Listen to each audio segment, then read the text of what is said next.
তোমার কথায় আমার সময় কেমন ছিল শোনো বলি, আমার চোখে দেখবে ফিরে হারিয়ে যাওয়া স্মৃতির গলি। আমার সময়, আমার সময়, আমার সময়, আমার সময়।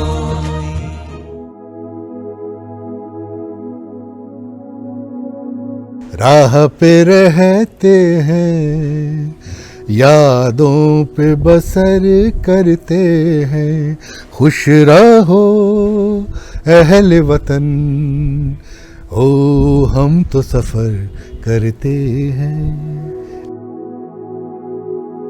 তিনি সৃষ্টিশীল মানুষ। গান গেয়ে ওঠেন, কবিতা পড়েন, কবিতা লেখেনও বটে। তবে সবকিছু ছাপিয়ে মানুষের চোখে তার চিরকালীন পরিচয়, তিনি অভিনেতা। ৮এর দশকে তার অভিনয় প্রতিভার ক্ষেত্র বিস্তৃত ছিল হিন্দি থেকে বাংলায়। তীক্ষ্ণ মুখভঙ্গি, ধারালো চেহারার সেই তরুণের নিখুঁত অভিনয় দেখে মুগ্ধ হয়েছিলেন চলচ্চিত্র জগতের কিংবদন্তিরা। আবার ৯এর দশকের টেলিভিশন দর্শকদের কাছে তিনি অবলীলায় পরিচিত হয়ে গিয়েছিলেন সত্যজিৎ রায়ের জনপ্রিয় গল্পগুলোর চরিত্র হিসেবে। তিনি অভিনেতা অর্জুন চক্রবর্তী। চলচ্চিত্রের জগতে যার এসে পড়াও কোনো বিশেষ প্রস্তুতি ছাড়াই, হঠাৎই পথ চলতে চলতে পেয়ে গিয়েছিলেন অগুন্তি গুণী মানুষকে। তাঁদের সান্নিধ্যে এসে শিখতেও পেরেছেন নানা কিছু। তৎকালীন বোম্বাই, তারপর কলকাতা। এহেন মানুষটির বড় হওয়ার সঙ্গে আবার জড়িয়ে আছে রাজস্থানের গ্রামীণ প্রান্তর। ছোটবেলাটা কেটেছিল সেখানেই। বাবা তখন নিজের বাবার মানে আমার ঠাকুরদার ডিসপেন্সারিতে বসতেন এই রমণী চ্যাটার্জি রোডে, যেখানে কম্পারি রেস্টুরেন্ট আছে না, তার ঠিক উল্টো দিকে আমাদের বাড়িটা ছিল। তো একজন মারোয়াড়ি ভদ্রলোক সে দেখাতে এসছে, তখন সে দেখিয়ে বলে গেল, ডাক্তারবাবু আমরা সবাই পাখার তলায় বসে আছি, আপনিও বসে আছেন, আমরা চিকিৎসা পাচ্ছি, কিন্তু আমাদের গ্রামে না কেউ হাতুড়ি পর্যন্ত নেই। তখন বাবার বয়স ২৬ বছর বয়স, ২৬-২৭ বছর বয়স। তো কোথায় এটা লেগে গেল, বলে যে সাপ যদি কাউকে কামড়ায় তো নিয়ে যেতে যেতে মারা যায় সে, কোনো রকম চিকিৎসা কোনো রকম নেই। তখন বাবা চলে গেলেন সুদূর গ্রামে রেকি করতে। রেকি করে এসে মাকে বললে চলো আমরা যাব। তো মা তো অবাক, কেননা অবাক এবং হতাশ এবং খুব দুঃখিত, কেননা কলকাতার মেয়ে, বেথুন কলেজে পড়া পাশ করা মেয়ে সে, তার বাবা ভাইস চ্যান্সেলর সতীশচন্দ্র ভট্টাচার্য যাদবপুর ইউনিভার্সিটির। সে একটা অজ গ্রাম মালসিসার বলে, যেখানে লণ্ঠনের আলো, কুয়োর জল। তো সেখানেই আমি জন্মেছি। বাবা ওখানে সবার সেবা করতে, জনসেবা করার জন্য চলে গেছিলেন। এবং আমাদের কাছে তো কিছু ছিল না, মানে ক্যারাম ফ্যারাম জানতামই না কি হয়, লুডো ক্যারাম। কাজেই ঘুড়ি ওড়াতাম, কুকুর ছানার পেছনে ঘুরে বেড়াতাম, ঘোড়ার পিঠে চড়তাম। যদি কোনো রুগী আসতো ঘোড়ার পিঠে, সেই ঘোড়াটা নিয়ে আমি বেরিয়ে যেতাম, উটের পিঠে চড়তাম, নাহলে দুটোই না পেলে গাধার পিঠে চড়তাম। এই করে শৈশবটা বড় হয়েছে। আমি তখন প্রায় ৭ বছর না ৮ বছর বয়স আমার। আমরা ঘুমোচ্ছি, আর ওখানকার শীতের রাত প্রচণ্ড শীত হয়, রাজস্থানে এক্সট্রিম ক্লাইমেটস। তো হঠাৎ এই ২:৩০-৩টে নাগাদ খুব দরজায় ধাক্কা, ডাক্তার সাহেব, ডাক্তার সাহেব। আর সে হেডলাইট জিপের জ্বালিয়ে রেখেছে, সেটা আমাদের বাড়ির সামনে একদম পুরো আলোকিত করে রেখেছে। মা যথারীতি ভীষণ ভয় পেয়ে গেছে। তো বাবা বেরিয়ে এসে দেখে একটা জিপ, দুটো জিপ গাড়ি, তার মধ্যে প্রত্যেকের হাতে বন্দুক। তখন 303 পাওয়া যেত, AK-47 ছিল না। প্রত্যেকের হাতে বন্দুক, আর একজন বিশাল প্রায় ৬ ফুটের ওপর হাইট, তার গোপ এরম, আর সে এরম করে গোপে তা দিচ্ছে, এরম করে না, এরম করে গোপে তা দিচ্ছে, গোপটা এরম। আর একটা ছিপছিপে চেহারার ভদ্রলোক, সে তার একদিকটা ভেসে আছে রক্তে। তো এসেই সে ডাক্তার সাহেব, ওরা দেবতার মতন মনে করে ডাক্তারকে, বাঁচালেও বাঁচালেও ডাক্তার সাহেব, গোড়ি লাগিয়ে মানে গুলি লেগেছে। তো সব শেষ করে যখন ভোর ৬টার সময় বাবা ডিসপেন্সারি থেকে ফিরলো, তো মা বলছে কে ওরা? তো বলে ডাকাত। বলে হ্যাঁ, ওকে দেখলেই মনে হয় ডাকাত। তো বলে না, উনি যিনি গোপে তা দিচ্ছিলেন উনি ডাকাত নয়, উনি সরপঞ্চ, উনি গ্রামের পঞ্চায়েতের সরপঞ্চ। ওই যে লোকটার গুলি লেগেছে ও হচ্ছে ডাকাত। একদম কবি চেহারা, জয় গোস্বামী যেরকম আছেন না ওরম চেহারা, একটু লম্বা, বলে পেন্সিল কাটার মতো ছুরি মানে মানুষ কাটে এইরকম। তো এত ভয়ঙ্কর ছিল ওরা। তো এরকম হার্শ ক্লাইমেটের মধ্যে আমি মানুষ হয়েছি। আমি জানি না কিভাবে আমি এলাম এখানে এই ইন্ডাস্ট্রিতে। উচ্চশিক্ষার জন্য চলে এলেন উদয়পুরে, ঠিকানা মহারানা ভূপাল কলেজ। আনন্দে সবান্ধবে ভালোই কাটছিল জীবন, কিন্তু হঠাৎই এক ঘটনা তাকে নিয়ে চলল অনিশ্চয়তার পৃথিবীতে। 3টে সিনেমা হল ছিল, তার মধ্যে সব থেকে ভালো যেটা ছিল সেটা হচ্ছে চেতক হল। যেহেতু মহারাণা প্রতাপের জায়গা চেতক হল, ওই যেদিন মাসে মানে বাড়ি থেকে যখন টাকা পাওয়া যেত তখন সে 15 দিনে শেষ হবে। তো সেই টাকাটার সিনেমা দেখা, আরও অনেক কিছু এইসব যেটা হয় আর কি। তো শরাফত বলে একটা ছবি, ধর্মেন্দ্র হেমা মালিনী, ওইটা আমরা দেখতে গেছি। দেখে এসে বসেছি যথারীতি, সব থেকে চিপেস্ট হুইস্কি যেটা হয় সেটা নিয়ে। তো খেয়ে কি হয়, এমনি সবাই গালাগাল দিয়ে কথা বলছে, স্টুডেন্টস লাইফ যেরকম হয় আপনারা সবাই জানেন। নগেন্দ্র গ্রেওয়াল বলে একটা ছেলে ছিল, সে হঠাৎ আমাকে বললো যে বড় বড় কথা বলিস না, গালাগাল দিয়ে বললো যে নিজে ছবি কর তারপরে বুঝবি। পরের দিনই ঠিক করলাম যে আমি বম্বে যাব, এবং তার পরের দিনই ট্রেনে চাপলাম। প্রায় 350 স্টুডেন্ট আমাকে ছাড়তে এসেছিল। আমি জানি না কোথায় যাচ্ছি। কাকার এক বন্ধু ছিল চার্নি রোডে, এইটুকু জানতাম, মুশতাক নাম। সেই আমি বললাম যে চার্নি রোডে যাব, তারপর দেখা যাবে। এই ট্রেনে যাচ্ছি, ভাবছি কি করব। এমন সময় মাধুরী বলে একটা ম্যাগাজিন বেরোতো, সেটা ওপরের বাঙ্কে একজন পড়ছে, হিন্দি ম্যাগাজিন। উনি যখন ঘুমোতে যাচ্ছেন আমি ম্যাগাজিনটা দেখি, একটু দেখবো, বলে হ্যাঁ। তো ওখানে একটা বিশাল ইন্টারভিউ, সাকসেস স্টোরি অফ মৌসম, এবং গুলজার সাহেবের অনেক ছবি। এবং মাধুরীর একটা বিশেষত্ব ছিল, আমি জানি না এখন ম্যাগাজিনটা আছে কিনা, প্রত্যেকটি ইন্টারভিউ যার নেওয়া হচ্ছে তার ঠিকানাটা নিচে লেখা থাকতো। তা আমি ইন্টারভিউটা পড়ে খুব ভালো লাগলো, এবং ঠিকানা দেখে বলে এই লোকটার কাছে যাব, 91 কোজিয়ম পালিহিল বান্দ্রা। তো মুশতাক ভাইয়ের কাছে যখন উঠলাম, মুশতাক আঙ্কেলের কাছে, ওরা তো ভীষণ মানে সন্দেহ, মানে হঠাৎ না বলে কয়ে এরকম বম্বের মতন জায়গায়। ভোর 6টার সময় উঠে পড়েছি, চান টান করে বেরিয়ে গিয়ে স্ট্রেট পালির বান্দ্রা ইরানি রেস্টুরেন্টে খেয়েছি কিছু করতে করতে আমি জাস্ট 10টা বাজে এবার যাব। অটো করে গেছি, এবং 2টো লিফট ছিল। একটা লিফটে উঠেছি, 9th ফ্লোর, দেখি গুলজার লেখা। বেলটা টিপতে যাবো, এমন সময় অন্য একটা লিফট, কাঁধে হাত একজনের, whom do you want, Kisku চাইয়ে আপ। তো আমি ঘুরে দেখলাম গুলজার ভাই স্বয়ং দাঁড়িয়ে আছেন, উনি নেক্সট লিফটে এসছেন। আমি বলছি আই ওয়ান্ট ইউ। তো বলে এখন তো আমার কাছে কোনো রোল নেই সেরকম। আমি বলে আমি তো অ্যাক্টিং করতে আসিনি, আমি তো আপনাকে জয়েন করতে এসেছি অ্যাজ অ্যান অ্যাসিস্ট্যান্ট। তো বলে তোমার এত ভালো হিন্দি কি করে?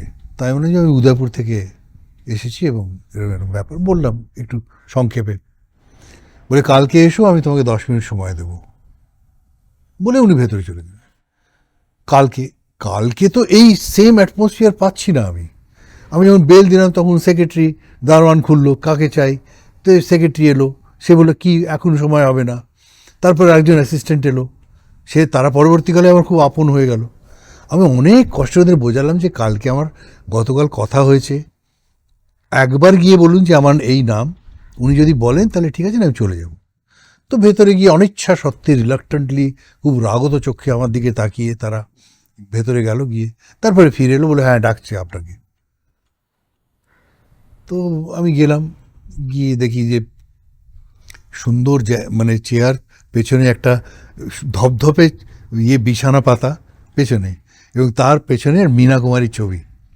এই হচ্ছে গুলজার ভাইয়ের অফিস, চেম্বার ওনার।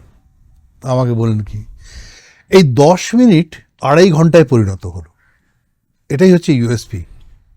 সেখানে রবীন্দ্রনাথ এলেন, সেখানে নজরুলও চলে এলেন, সেখানে সুবোধ ঘোষ থেকে আরম্ভ করে কমল কুমার মজুমদারও এলেন, এবং দেখলাম যে উনি অগাধ ওনার পাণ্ডিত্য বাংলা সাহিত্য সম্পর্কে। তারপর এলেন ইসমত চুগতাই এলেন। তো উনি অবাক হচ্ছেন যে আমার এই উর্দুর প্রতি একটা হরবংশ রায় বচ্চন। তাই বললাম যে হিন্দি আমি শিখেছি, মানে হিন্দি শেখার মতন যে ওনার অটোবায়োগ্রাফি ক্যা ভুলু ক্যা ইয়াদ করু আর নীড় কা নির্মাণ ফের, এই দুটো বই আমি হরবংশ রায় বচ্চনের পড়ে আমি হিন্দি শিখেছি। অনেকক্ষণ হয়ে গেল, তার বলে যে তুমি এসো।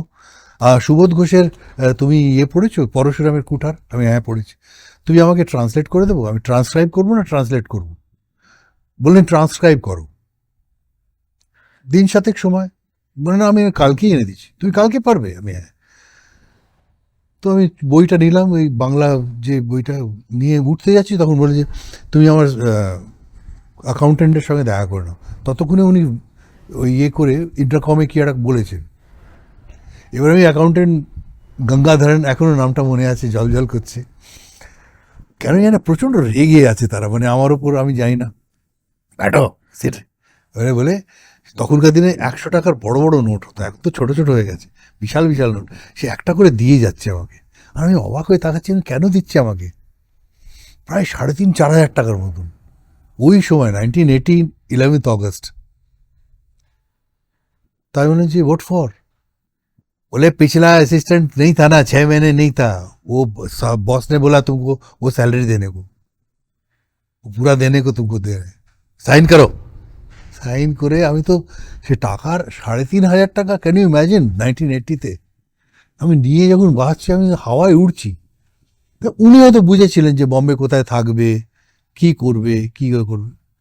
এই আমার যাত্রা শুরু। এবং 18 অগস্ট ওনার জন্মদিন, উনি আমাকে বাড়িতে ডাকলেন। তখনই দেখলাম যে অমিতাভ বচ্চন আসছেন, জয়া বচ্চন আসছেন, আশা ভোসলে, গোপীকৃষ্ণ নৃত্যশিল্পী, রাহুল দেব বর্মন, যায় পরবর্তীকালে আমি ভীষণ আপন করে নিয়েছিলেন। এরা সবাই গেস্ট হিসেবে, এবং হই হই চই, আর সবাইকে উনি ইন্ট্রোডিউস করছেন, he is my new assistant. আর একটা কথা বলছেন, pamper him, don't scold him, he is too young. 19 বছর বয়স তখন। এই আবার যাত্রা শুরু হলো। গুলজারের সান্নিধ্যে শুরু হলো তার পেশাদারী জীবন। নমকিন ছবিতে সহপরিচালনার কাজ করলেন তিনি। কাজের শুরুতেই ভারী মজার অভিজ্ঞতা হলো কিশোর কুমারকে কেন্দ্র করে। আমি 11 অগস্ট জয়েন করলাম, এবং 21 অগস্ট আমাদের রেকর্ডিং ছিল। ওখানে গান পিকচারাইজ হবে, নমকিন বলে ছবিটা, যেটা পরবর্তীকালে আসছি। ওটা ছিল অকাল বসন্ত, সমরেশ বসুর গল্প অবলম্বনে ওই ছবিটা নমকিন। তাতে প্রথম দেখলাম কিশোর কুমার, মানে আমার স্বপ্নের যারা সবাই সামনে বসে আছে। তো পঞ্চমদার সঙ্গে, পঞ্চমদা আমাকে বললেন যে কিশোরদা এরকম, তা আমি প্রণাম করলাম। উনি প্রণামের কোনো উত্তরই দিলেন, মানে উনি একদিকে তাকিয়ে আছেন খালি, প্রণাম করলাম, হ্যাঁ ঠিক। আর একজনকে দেখে উনি এরকম খালি হারমোনিয়ামটা নিয়ে না না না না না না না, আমি কী হচ্ছে, এরকম করছেন কেন, মানে। আর ওই লোকটা এরকম করছে। হঠাৎ পঞ্চমদা, এই প্রডিউসার ছিল মালকন, তাকে বলেছে এরকম করে কানে কানে, বলে পয়সা দে দে वरना तबीयत खराब हो जाएगा, चला जाएगा, रिकॉर्डिंग की ऐसी की तैसी होगी, पैसा लेके आया? बोला हाँ लेके आया। तो रखे क्या, अंडा दे रहा है, दे दे দেনা। সঙ্গে সঙ্গে কোচর থেকে 1 টাকা ওই লোকটাকে যেই না দিল, তখন ও এরকম করছে, হ্যাঁ হ্যাঁ চলো, হ্যাঁ क्या গান। আমি এটা আমার জীবনের প্রথম কিশোরদাকে দেখা।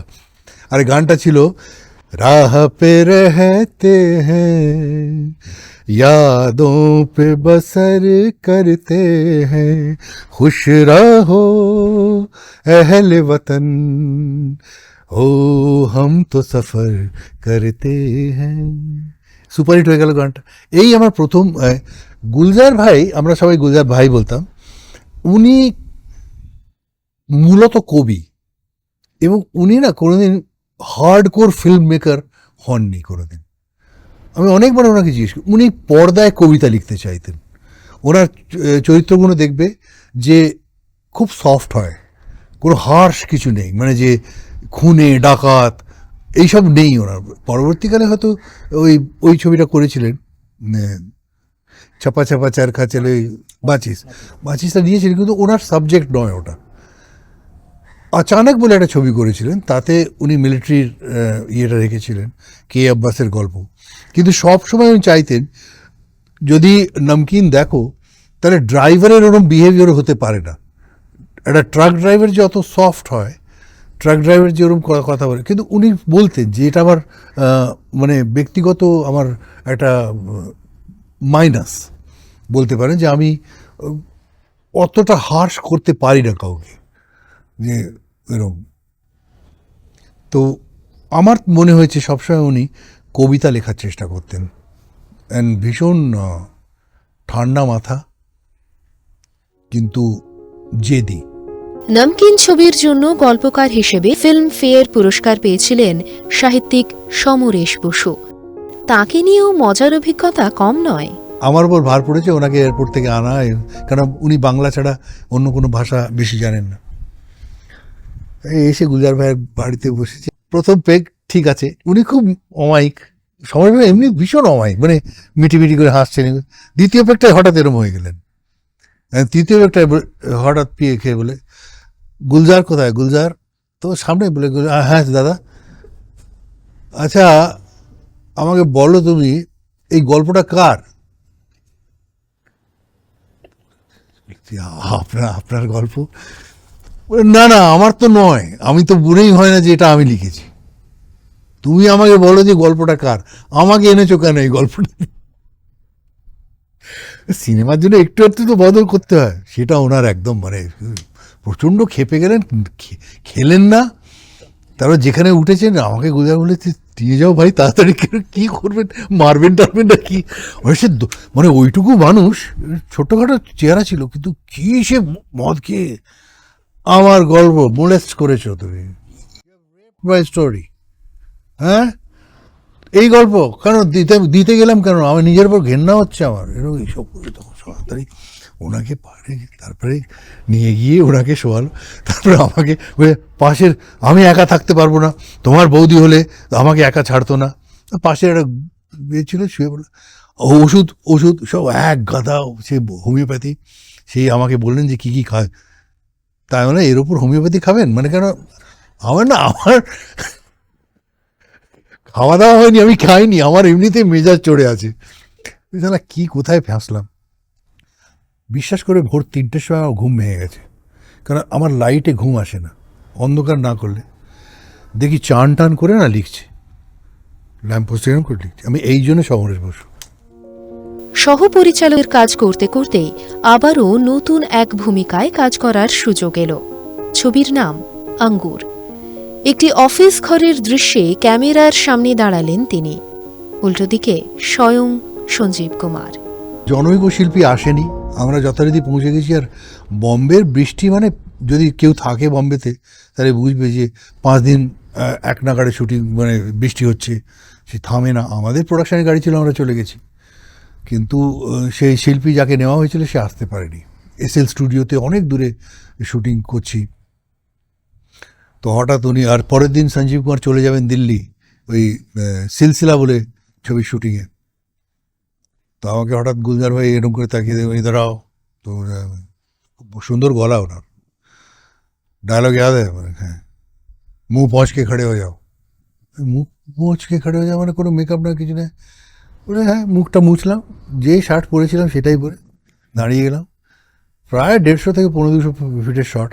এই জন্য বলছি তখন ডিজিটাল ছিল না, তো যদি NG হয় তাহলে অনেক টাকার লোকসান।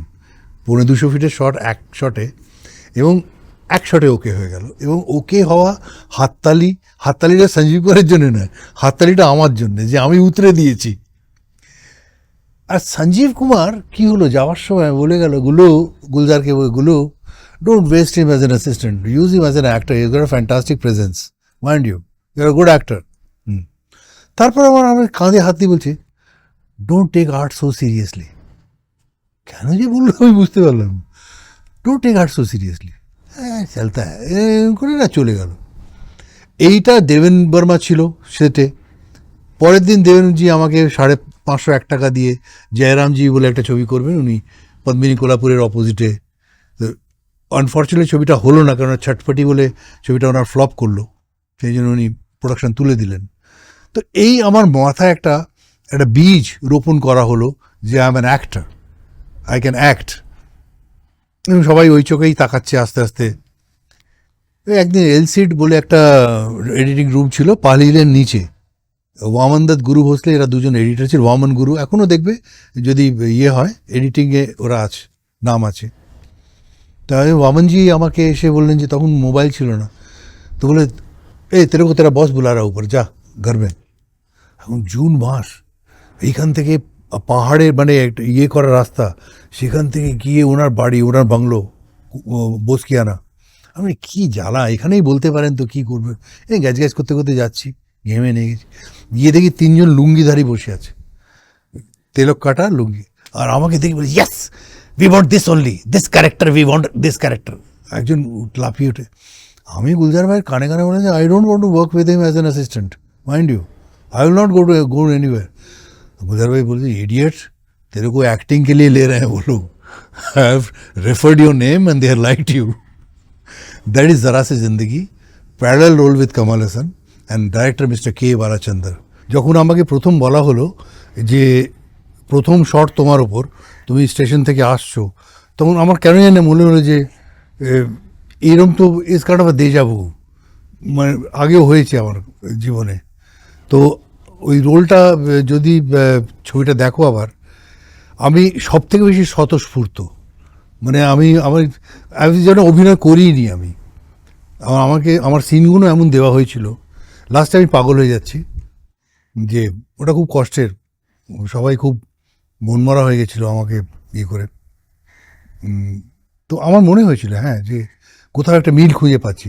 আর তখনও তো মানে অলমোস্ট বেকার, তো আমি তো একটা ছবি পেয়েছি, কিন্তু আমি তো এমনিতেও তো ওই বেকারত্বটাকে আইডেন্টিফাই করেছিলাম বলে খুবই আমার খুব কাছের ছবিটা। অভিনয়ে ধীরে ধীরে জমি শক্ত হচ্ছিল তার। তখন নতুন ধারার ছবি তৈরির পরীক্ষা নিরীক্ষা চলছে বোম্বাইতে। উঠে আসছেন নতুন ধারার শিল্পীরাও। পরিচালক এন চন্দ্রের প্রথম ছবি অঙ্কুশ ছিল সেরকমই এক ছবি। এই ছবিতে অভিনয় তার কেরিয়ারের এক গুরুত্বপূর্ণ মাইলস্টোন। জারা সিদ্দিকীর শুটিং শেষ, মিস্টার কে বালাচাঁদ বসে আছেন। উনি ভীষণ মানে ওনার ভয়ে প্রোডাকশন ম্যানেজার ঢুকতে পেত না, দূর থেকে আমাদের এরকম করে দেখাতো, চেক যদি থাকে খামটা এরকম করে দেখাচ্ছে, আর আমি তো জানি না এসব। আমরা এখানে এসব বস ইজ দেয়ার এরকম করে এ করে। কামাল হাসান বসতো না, রজনীকান্ত বসতো না, ওনাকে ইন্ট্রোডিউস করেছেন উনি। তো উনি বসে আছেন, তা আমি বললাম যে sir if I have done anything wrong, যদি কোনো ভুল হয়ে থাকে তা আমাকে ক্ষমা করে দেবেন, আমি তো নতুন ছিলাম। তো উনি কিছু বলছেন না, অন্যদিকে তাকিয়ে আছেন। আমি আর ভয় পেয়ে গেছি। আমি স্যার তখন উনি তাকালেন, দেখি টপ টপ করে চোখ দিয়ে জল পড়ছে। তো লিসেন, এরকম করে কথা বলতেন, listen, in my unit in this film you are tallest, youngest and the best, now go. So emotional, কিন্তু ওপর থেকে ওরকম দেখাতেন। আর ততক্ষণে উনি গুলজারকে ফোন করে দিয়েছেন যখন আমি ফ্লাইটে ছিলাম। আমি অফিসে গেছি, অফিসে গিয়ে শুনলাম যে আমার ডাক পড়েছে। আমাকে দারোয়ান বললো যে हेमा मालिनी के बंगलों के सामने शूटिंग हो रहा है, वो बोले बहुत ज़रूरी है, बोले उतरते ही आपको बुलाया उधर। আমার তো মাথায় অ্যাসিস্ট্যান্ট ঘুরছে, আমি না কোনো কন্টিনিউটি ভুল হলো না তো, আমি তো লিখে গেছিলাম, সব কিছু করে গেছিলাম, কী হলো কি না হলো। नसीरुद्दीन शाह বসে আছে, বলে যাও अंदर, देगा तुमको अच्छे से तुम्हारा बॉस, जाओ अंदर जाओ देखो। আমি আরও ভয় পেয়ে গেছি, শাবানা আজমি বসে আছে, ক্যা হ্যাঁ যাও अंदर যাও। আমি গিয়ে দেখি লাইটিং ফাইটিং হচ্ছে, উনি বসে আছেন। আমি মানে फारूक का रोल तुम कर रहे हो, जरा मेकअप करके आओ जल्दी से, ड्रेस वेस चेंज करके आओ। ওখানে ফারুকের রোল একটা another parallel role in Libaas ছবিতে আমার ওই। তো এইখান থেকে আরম্ভ হলো। এইবার হচ্ছে যে জারা সি জিন্দেগি ফ্লপ করলো, যেটা তামিল তেলেগু কন্নড়াতে সুপার ডুপার হিট, সেটা হিন্দিতে ফ্লপ করলো। তো যথারীতি আমি বসে আছি, পুরো হাতে কাজ নেই। এমন সময় এন চন্দ্রা, যাকে আপনারা সবাই জানেন এন চন্দ্রা, আমাদের কাছে ছিল চন্দ্রশেখর নারভেকারের এনটা উনি আগে নিয়ে চন্দ্রা মানে একটা সাউথ ইন্ডিয়ান টাচ দেওয়ার চেষ্টা, আর আমার কাছে ছিল চন্দু, আমরা চন্দু বলে ডাকতাম। সে চন্দু আমার কাছে এসে बोले बापू तेरे पास 1 महीने का डेट है क्या? बोले डेट ही डेट है यार, क्या बेकार बैठे हैं इधर। बोले एक पिक्चर बनाएगा, हाँ ज़्यादा पैसा नहीं दे पाऊंगा तेरे को, फाड़ू रोल है यार, फाड़ू रोल है एकदम। এই হচ্ছে অঙ্কুশ, আমি, নানা পাটেকর, মদন জৈন আর সুহাস পড়শিকর, এই 4 প্রোটাগনিস্ট আতে হ্যায়। এই ছবি শুটিং হলো, কীভাবে শুটিং সেটা আর বলছি না। আমাদের খাওয়ার টাকা থাকতো না, লাঞ্চের টাকা থাকতো না, প্রডিউসার ডিরেক্টরের সঙ্গে ঝগড়া। তুমি দেখবে সিনটা আছে, এখানে মা আমাকে খোঁটা দিচ্ছে যে তুই ইঞ্জিনিয়ার হয়েও এইসব ঘুরে বেড়াচ্ছিস। তো আমি বলি আমি কি করব, আমি চাকরি না পাই। ওই সিনটা অনেক পটিয়ে পাঠিয়ে 200 টাকা দিয়ে একজনকে, একটা মহিলাকে, সে বলে তুই ঘরটা ছেড়ে দাও 1 ঘন্টার জন্যে। তো স্বামী বেরিয়েছে, সেই ঘরটা দিয়ে দিয়েছে। এবার স্বামী মাল খেয়ে ঢুকেছে, খ্রিস্টান লোকালিটি তো সবাই মাল খায় সকাল সকাল থেকে। এইবার দেখে শুটিং হচ্ছে, সে কি গালাগাল দিচ্ছে, মানে খিস্তি যাকে বলে ইংরেজিতে, মানে ভাঙা ভাঙা ইংরেজি আর হিন্দিতে। আর চন্দু মানে আমাদের এন চন্দ্রা, সে আমাকে বলছে ও তু কান মত দে, উধর ইধর ডাবিং হয়ে যায়গা, बाद में तू শুটিং কর, তুই শুটিং কর না, তুই ডায়লগ বল। ওইভাবে আমরা শুটিং করেছি। তুমি যদি ডাবিং এর অরিজিনাল সাউন্ডটা দেখতে না, তো হাসতে হাসতে পেট ফেটে দিল আমার কানের কাছে। Get out from my house, I don't want anybody here, I'll divorce my wife, তুই করে যাচ্ছে। আর চন্দু খালি डायलॉग बोल इधर, ये एडिटिंग में काट दूंगा मैं सब। 3 साल में कितनी कड़वाहट आ गई तेरी जबान पे, किसी बात का सीधा जवाब भी नहीं देता। तो मेरे लिए कौन सी हर बात सीधी तरह बनी है? कितनी मेहनत की, रास्ते के दिए के नीचे बैठ के अपनी पढ़ाई पूरी की, अच्छे मार्क्स लिए, लेकिन नतीजा क्या निकला? आज 3 साल से एक नौकरी के लिए तरस रहा हूं। दैट फिल्म 3 সপ্তাহ কোনো লোক নেই, হলের মালিক বলছে আগলা সপ্তাহ উঠা দেগা। এই আস্তে আস্তে টিকলিং 15 জন 20 জন, না হাফ নাইট শো, পরের দিন ফুল, তারপরে ফুল, তারপরে 1 সপ্তাহ ফুল। and it's become a super duper hit. It has become a cult film. এই গানটা ইতনি শক্তি হামে দেনা, ওটা প্রায় 75,000 স্কুলে প্রার্থনা হিসেবে ব্যবহার করা হয়, বড় বড় কর্পোরেট হাউসে, পার্লামেন্টে, রাষ্ট্রপতি ভবনে রোজ বাজে। এবং আই এম সো লাকি যে এরকম একটা প্রজেক্টের সঙ্গে আমি, কখন কি হয়ে যায় কেউ বলতে পারে না।